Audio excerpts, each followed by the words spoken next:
বর্তমান সময়ের নেতাগুলো অধিকাংশই মূর্খ এবং অদক্ষ মানুষ কেন? এখানে আমি মূর্খ বলতে কি বুঝাচ্ছি এই কথাটাও আসলে বোঝার বিষয় আছে।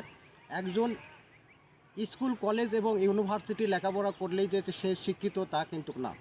শিক্ষিত হতে হলে তার মনের বিকাশ করতে হবে, তার ন্যায় অন্যায় এই দুটা যাচাই বাছাই করার যোগ্যতা থাকতে হবে, তাহলেই সে হবে শিক্ষিত। আমরা অধিকাংশ সময় দেখছি যে আমাদের দেশের প্রায় 60% মানুষ মূর্খ। এই মূর্খ মানুষগুলো কি করছে?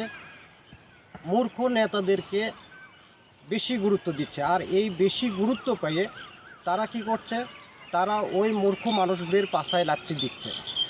এই লাথি দেওয়ার মূল কারণ হচ্ছে মূর্খ মানুষকে গুরুত্ব দেওয়া।